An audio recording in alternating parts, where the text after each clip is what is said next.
আচরণবিধি লঙ্ঘনের দায়ে ৮ ক্রিকেটারকে এবার নিষিদ্ধ করল বাংলাদেশ ক্রিকেট বোর্ড বিসিবি। এর মধ্যে ৮ ক্রিকেটার ও একজন টিম অফিসিয়ালি রয়েছে। সবাইকে ১ বছরের জন্য নিষিদ্ধ ও প্রত্যেককে ৫০,০০০ টাকা করে জরিমানা করেছে বিসিবি। আজ এক সংবাদ বিজ্ঞপ্তিতে বিষয়টি ঘোষণা করেছে বিসিবি। বিস্তারিত থাকছে প্রতিবেদনের বাকি অংশে।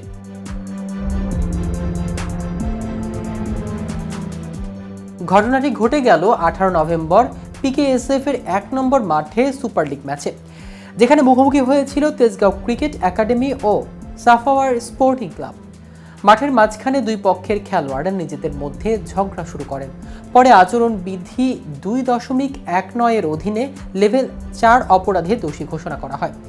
শাস্তি পাওয়া ক্রিকেটাররা হলেন তেজগাঁও ক্রিকেট একাডেমির ইয়াসিন আরাফাত, রিফাত আল ইমন তাসিন, আহমেদ রণবী, রাব্বি হাসান, পারভেজ আহমেদ জয়, তেজগাঁওয়ের টিম অফিসিয়াল রবিন এবং সাফায়ার স্পোর্টিংয়ের রানা খান, সাইফুল ইসলাম শাওন ও মোহাম্মদ হৃদয়।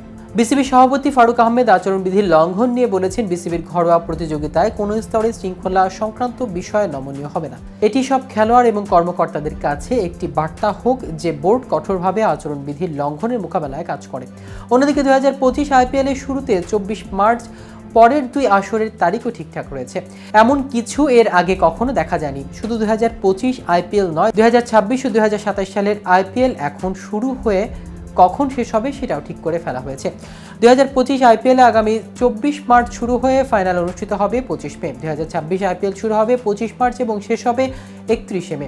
২০২৭ আইপিএল ১৪ মার্চ শুরু হয়ে শেষ হবে ৩০ মে। শুরু ও শেষের তারিখ নির্ধারণ করে ৩ মৌসুমে এই আইপিএল উইন্ডো কর্তৃপক্ষের কাছ থেকে ফ্র্যাঞ্চাইজিগুলোকে পাঠানো হয়েছে।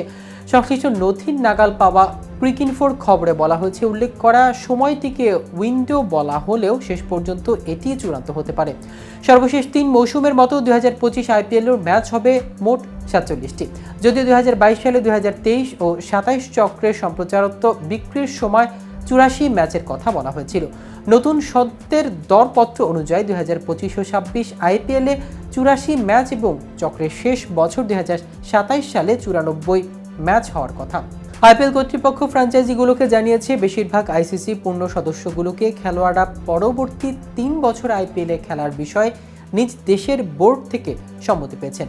তবে এর মধ্যে পাকিস্তান নেই। ভারত ও পাকিস্তানের মধ্যে রাজনৈতিকভাবে বৈরী সম্পর্ক থাকায় ২০০৮ সালে আইপিএল এর প্রথম সংস্করণের পর এই ফ্র্যাঞ্চাইজি টুর্নামেন্ট খেলছেন না পাকিস্তানের ক্রিকেটাররা। আইপিএল কর্তৃপক্ষের পাঠানো সেই মেইল যেসব দেশের বিদেশি খেলোয়াড়দের ২০২৫ থেকে ২৭ মৌসুমের মধ্যে পাওয়া যাবে তা নিম্নরূপ: ২০২৫ আইপিএল এর জন্য আন্তর্জাতিক ও ঘরোয়া সব ক্রিকেটারই ছাড়পত্র দিয়েছে ক্রিকেট অস্ট্রেলিয়া। ২০২৬ সালে পাকিস্তানের বিপক্ষে ৩ ম্যাচের ওয়ানডে সিরিজ খেলবে অস্ট্রেলিয়া। ২০২৭ সালে টেস্ট ক্রিকেটের ১৫০ বছর পূর্তি উপলক্ষে মার্চে ইংল্যান্ডের সঙ্গে একটি টেস্ট খেলবে অস্ট্রেলিয়া। এই ম্যাচের পর আইপিএলে যোগ দেবেন অস্ট্রেলিয়ান ক্রিকেটার। ইসিবি জানিয়েছেন, এই তালিকায় কিছু খেলোয়াড় ২০২৫ ও ২৭ চক্রের মধ্যে চুক্তির বাইরে চলে যাবেন, তবে চুক্তিবদ্ধ থাকা অবস্থায় আইপিএলের জন্য পাওয়া যাবে তাদের। কেন্দ্রীয় চুক্তির বাইরে থাকা খেলোয়াড়দের পুরোপুরি পাওয়া যাবে আইপিএল এর এই ৩ মৌসুমে। তো ভিউয়ার্স, ভিডিওটি সম্পর্কে আপনাদের কোনো মতামত থাকলে আমাদের কমেন্ট করে জানাতে পারেন। সাথে সাথে নিয়মিত ক্রিকেট আপডেট ও ইনফরমেটিভ ভিডিও পেতে কেটিভি ক্রিকেটের সাথেই থাকুন। ধন্যবাদ সবাইকে।